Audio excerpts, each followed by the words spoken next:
Dear students, today we are going to learn an appreciation of the poem Basketful of Moonlight from my English course book Standard 10.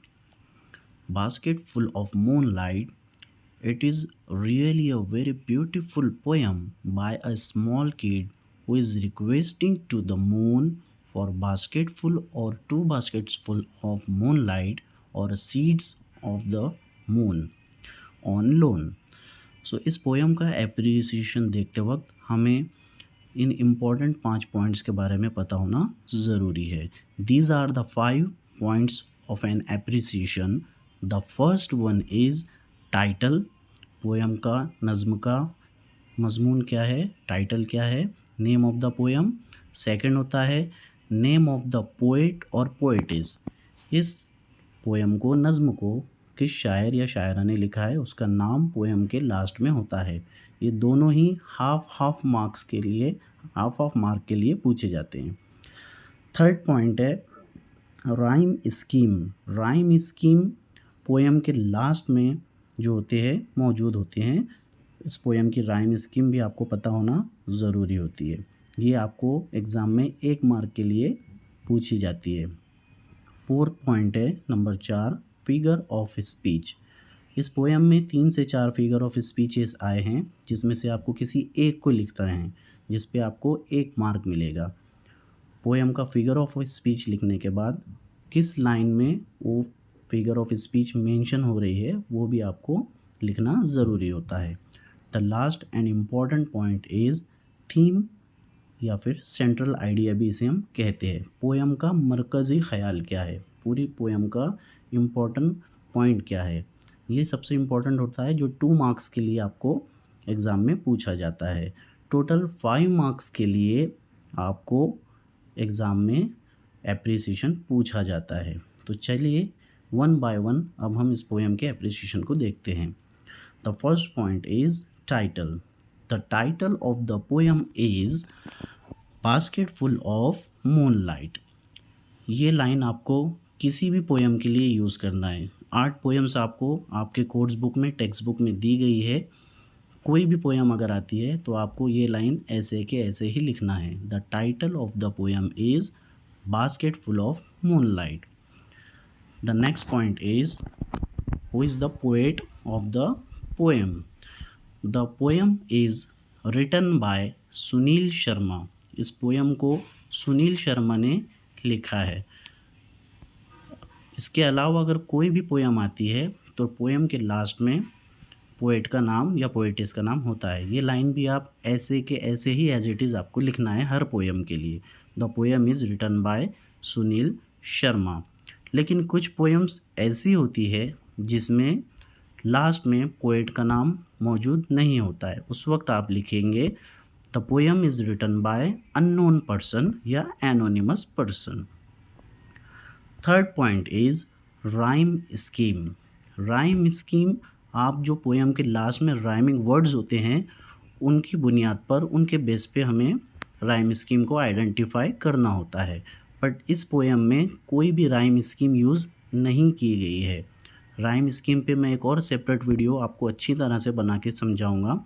लेकिन इस poem में कोई भी rhyme scheme last में मौजूद नहीं है, इसीलिए it is a free words poem. ये सेंटेंस आपको लिखना है 1 मार्क के लिए.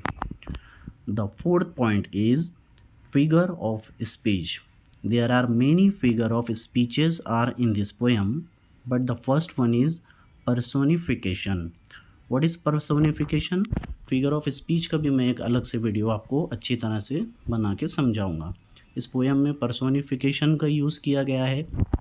जो लाइन शो हो रही है वो है O moon give me moonlight. Personification यानी किसी पोएम में जब शायर किसी नॉन लिविंग थिंग से ह्यूमन क्वालिटी को कंपेयर करता है. सो गिव, देना, ये ह्यूमन क्वालिटी होती है जो उसने मून के लिए यूज़ किया है. दूसरी फिगर ऑफ स्पीच इसमें आई है रिपीटिशन.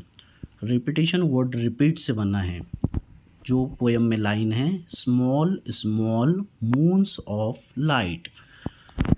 स्मॉल वर्ड रिपीट हुआ है. जब किसी पोएम के लाइन में कोई लाइन या कोई वर्ड रिपीट होता है उसे रिपीटिशन कहते हैं। जैसे आपने बचपन में पढ़ा होगा, Johnny Johnny yes papa, rain rain go away, rain rain repeat हुआ है। The last and very important antithesis, from city to my village. तीसरी इंपॉर्टेंट इसमें फिगर ऑफ स्पीच आई है, वो है एंटीथेसिस। What is antithesis? जब पोएट किसी पोएम में एक ही लाइन में दो अपोजिट वर्ड्स का यूज़ करता है उसे एंटीथेसिस कहा जाता है। जैसे आप देख सकते हैं, city and village both are the opposite words और एंटोनिम्स इस पोएम में यूज़ किया गया है। एंटी मीन्स अपोजिट होता है। और एक ऐसी लाइन है जो एंटीथेसिस है, वो आपको आइडेंटिफाई खुद से करना है। इस पोएम में 3 इम्पॉर्टेंट फिगर ऑफ स्पीचेस का यूज़ किया गया है, लेकिन आपको एग्ज़ाम में एप्रिसिएशन लिखते वक्त किसी एक पोएम का किसी एक फिगर ऑफ स्पीच का ही यूज़ करना है। लेकिन इम्पॉर्टेंट पॉइंट है कि उस फिगर ऑफ स्पीच को शो करने वाली लाइन कौन सी है वो आपको लिखना बेहद ज़रूरी है। इस 3 में से 1 मार्क के लिए आप कोई भी एक फिगर ऑफ स्पीच लिख सकते हैं। Dear students, the last and very important point is theme और सेंट्रल आइडिया। पोएम का मरकज़ी ख़याल, ये 2 मार्क्स के लिए एग्ज़ाम में पूछा जाता है। It is a beautiful poem by a small child who is requesting to the moon for basketful of moonlight or seeds of moon। छोटा बच्चा रिक्वेस्ट कर रहा है इस पोएम में चांद से, किस लिए? फॉर बास्केटफुल ऑफ मूनलाइट, या फिर मून के वो सीड्स चाहता है। छोटा बच्चा है, उसे इस चीज़ का सेंस नहीं है कि वो चांद से भी कुछ चीज़ें उधार मांग सकता है।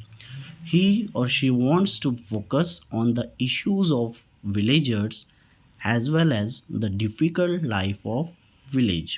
इस पोएम में वो जो विलेजर्स है, देहात के लोग हैं, उनके मसाइल को उजागर करने की कोशिश कर रहा है, और उसी तरह जो वहाँ की देहात की मुश्किलात भरी ज़िंदगी होती है उसको बयान करने की कोशिश कर रहा है।